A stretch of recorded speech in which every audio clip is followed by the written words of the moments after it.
I have Frankie Kazarian with me right now, AEW and Impact Wrestling star. He's going to be working for Impact Wrestling at Bound for Glory this Friday. You have a match. Could be another X Division title win for you on Friday night. You have to beat Speedball Mike Bailey. How you doing today? I'm doing really good, man. Thank you. Thanks for having me. I'm psyched to be part of all this for sure. Now this, you got the title shot in a triple threat revolver match. You've faced Kenny King. Mike Bailey's one of the newer guys on the scene as far as Impact Wrestling is concerned. But what's it like for you being back in the mix? I know you've made some appearances over the past year for AEW and Impact, but what's it like for you? Is this like a full circle moment? Is this a homecoming? Like, what are you thinking going into Friday? It's kind of all of those things. It's definitely a full circle moment because I am challenging for the X Division title, and winning that particular belt in 2004 is what really kind of put me on the map. That was my first big singles title for a major wrestling company. So it always holds a special place in my heart. And Impact Wrestling, I spent a lot of years there, and it kind of really shaped who I was and who I am as a pro wrestler. So anytime I'm blessed to have the opportunity to go back, it is kind of a bit of a homecoming. And to be in the X Division title picture, all these years later is really cool. It's a cool story to tell, kind of the old guard coming back to see what his kingdom looks like now. And Mike Bailey is an incredible wrestler. He's super explosive. I'm a big fan of his. And he's done a great job carrying the torch, not only for the X Division, but for Impact Wrestling. He's from Canada, but obviously he had his own travel visa issues where he wasn't really known to a domestic audience. Like, did you follow him while he was still in Canada, or is he really just kind of on your radar the past few months since he's gotten a chance to work in front of a bigger audience?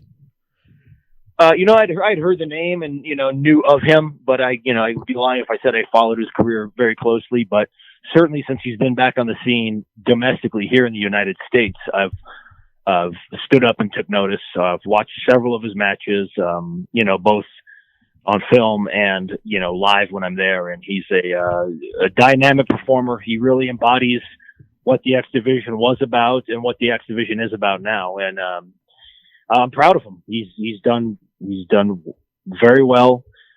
He's been a great champion, and he's going to be a formidable opponent, and I'm very much looking forward to being in there with him. I mentioned he's from Canada. You're going to be fighting him on Friday, but taking things a little bit outside of the ring, maybe on the diamond. Are you rooting for Canada? Are you rooting for the Blue Jays this week? Certainly. Yeah, I'm certainly always rooting for Blue Jays. I'm an Angels fan first and foremost, but my wife Tracy, obviously Canadian and big Blue Jays fan, so we also cheer for the Blue Jays in our house. So certainly rooting for the Blue Jays in the American League, and hoping they can, pull it off. They've had a real fun season. They have a really fun team. Their games are exciting, so I'm definitely rooting for the Blue Jays. The Blue Jays can win that one for Canada. Mike Bailey's not going to be that lucky.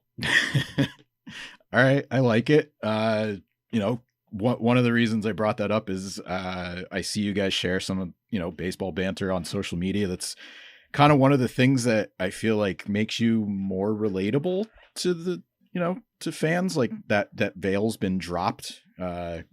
So baseball, heavy metal, you're in a band, you've performed entrance themes. Is there maybe anything else that, whether it's you haven't shared it or just something that you kind of want fans to know about you? I mean, you've kind of been in the spotlight for, 20 years or so, but anything that non-wrestling that you're kind of especially proud of that maybe you want to share?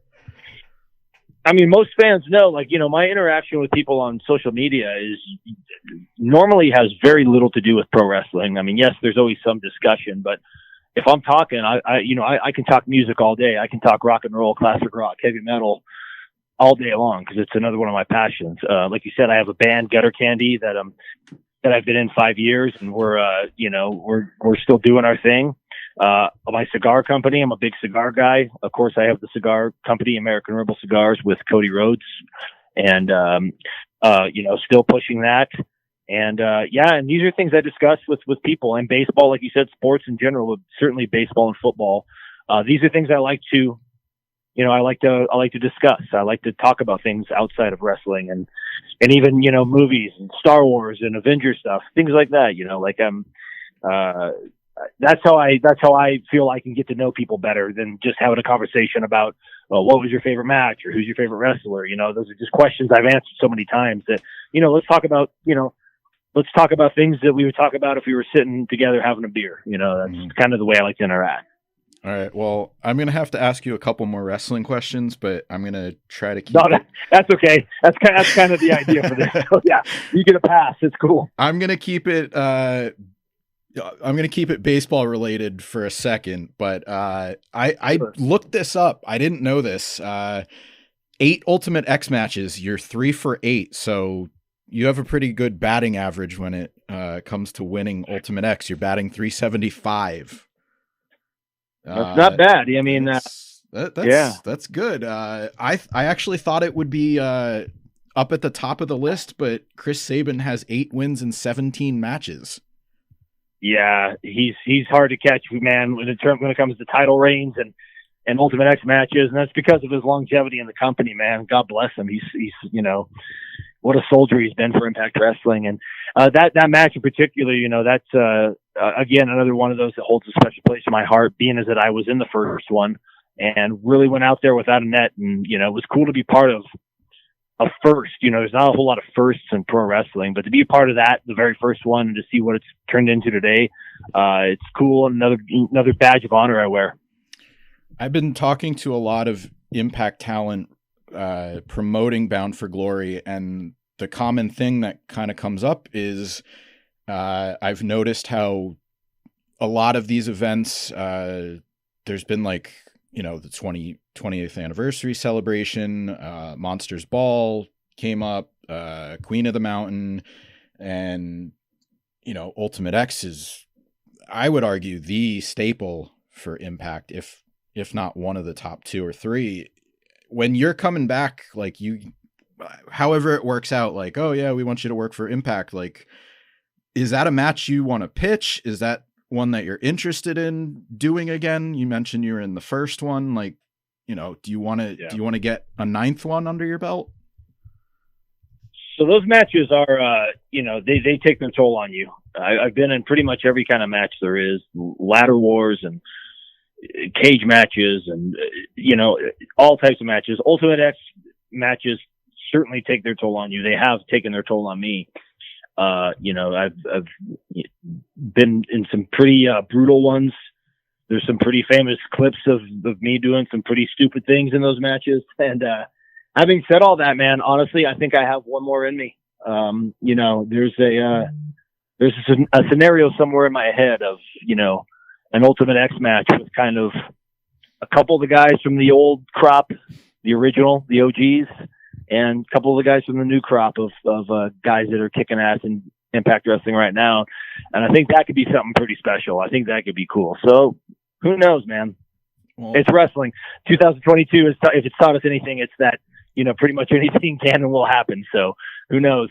Yeah, that is absolutely true. I think this is one of the most exciting years, honestly, in, I don't know, 10, 20 years. So, I'll throw the date out. August 20th, 2003 was the first match. So if we get there, maybe August 20th, 2023. Hey, who knows? I was fortunate enough to be a part of celebrating Slammiversary earlier this year in Nashville, and celebrating 20 years of Impact Wrestling being a thing. And that was also very cool, considering I was there when the very, very early days when nobody thought we would last a couple years. And, even though my time had passed and I had left, it was cool to come back and to celebrate that with all the people that, a lot of the people that were there from the beginning. So who's to say that we couldn't, celebrate the 20th anniversary of the Ultimate X match? Just never know. Who knows? We'll have to wait and see. You're still in the ring at the top of your game. You already said some really great things about Chris Sabin, who's also doing some great things. the third guy in that match was Michael Shane. Do you keep tabs on him? Like, do we know, would he come out of retirement, or do you know what he's up to these days? I really don't, and it's funny. I get asked that a lot. And the last few months, I've gotten that question from a lot of people, a lot of wrestlers, and a lot of just people that I've met. And I was kind of the last guy to kind of keep in touch with him. The last time I saw him was 10 years ago, and he had moved back home where he was from, and he was getting married at the time, and he was training for MMA, but I don't know if he was going to make that a career. But no, I just kind of lost touch, man. I don't know what he's doing. Hope he's doing well. Our time together was cool. But yeah, I haven't seen him in a decade. Mm-hmm. Yeah, I would say when I think about it, him and Monty Brown are probably the two that come up the most as far as that era of TNA. So yeah, Monty Brown, another, what a great dude, and a guy that just, I thought had it all, man. I thought he was going to blow up. I don't know, mm-hmm. I don't know what to deal with, but I saw him. I was lucky enough to see him a couple years ago, and still looks great. Still a wonderful human being. Just a great dude. Yeah. Well, that's good to hear that, he's doing well. I don't know, it'd be great to hear from either one of them. So who knows? Certainly. As I mentioned, you've been making multiple appearances for AEW and coming back to Impact since May. You were even there last summer one time. I usually do a watch list feature where I ask for match picks. So I'll put it to you this way. Do you have a favorite AEW match so far, whether it was solo or SCU? And do you have a favorite Impact match from your current run that you're on, as far as, kind of showing fans what you've been up to, showing Impact talent, like, this is why I was the guy, and why I was an X Division staple? Yeah. Certainly, I'll answer the Impact one first, and that's an easy one. That's my match with Chris Sabin from earlier this summer, and very, very proud of that match. I thought we told a real beautiful story. Everything we did leading up to it made sense, and we've always had such good chemistry since day one. And he's an incredible wrestler. I don't think he gets the credit or the due that he has earned, because he's he's in a lot of ways carried Impact Wrestling on his back, and he is a consummate professional, and he's an amazing pro wrestler. So certainly that match is my favorite. In terms of AEW, I feel like I've had nothing but good matches. A couple that stick out are during the pandemic. I think it was in the July of 2020. I had a singles match with Adam Page, and I just remember it was a night where it was incredibly humid in Jacksonville, and we beat the hell out of each other and just had a really, really good match. Also, Christian Cage's first match. I thought, considering that he was out of the ring for 7 years and coming back, and him and I going 20 minutes and doing what we did, and the fact that he's a very, very good friend of mine, I was incredibly proud of that. That was very special for me that he chose me to be the guy to be in there with him for his first match back. Cause that's a pretty important role I was cast in. So I was very proud of that. I'm proud of the last SCU match, the last match Chris Daniels and I had with the Young Bucks. We've always had great matches with the Young Bucks, and that final one that split up SCU was also another wonderful match that I'm very fond of. Obviously, you want to walk away Friday with the title. That's the intent. But how do you feel as far, not to overuse it, but like Forbidden Door's been used for the past year or so, but like you really feel like you're still carrying that flag. You're one of the few guys that are still regularly on both companies' respective shows. Is that something you want to do just to, whether it's get your name out there, stay in the ring? Like, how do you feel as far as moving forward, like continuing to do that? Like, can you see it being like a long-term thing for you personally? I would love it to be. I'm very, very lucky that, Scott D'Amore has, continued to bring me in, and that Tony Khan has allowed that. And there's the agreement in place. That's very cool on both of those gentlemen's parts, that they see, the big picture when it comes to that. And, if it was up to me, I would continue doing this as long as I possibly could. I think it's cool. I think it keeps things fresh. Obviously I have history with Impact Wrestling. I was there for a decade plus, and with AEW, I'm a guy that was there. I was one of the first 8 talent signed under contract. I was, basically in AEW before it was a thing. So I have history there too. So, it's cool. And it would be even cooler, winning an X Division belt, here in 2022, again, something nobody else could have, predicted. Yeah. And I kind of hinted at earlier, who knows what we do in 2023. Maybe we get that Ultimate X match. Maybe you bring the title on, you could be a traveling champion, take it on AEW around the world.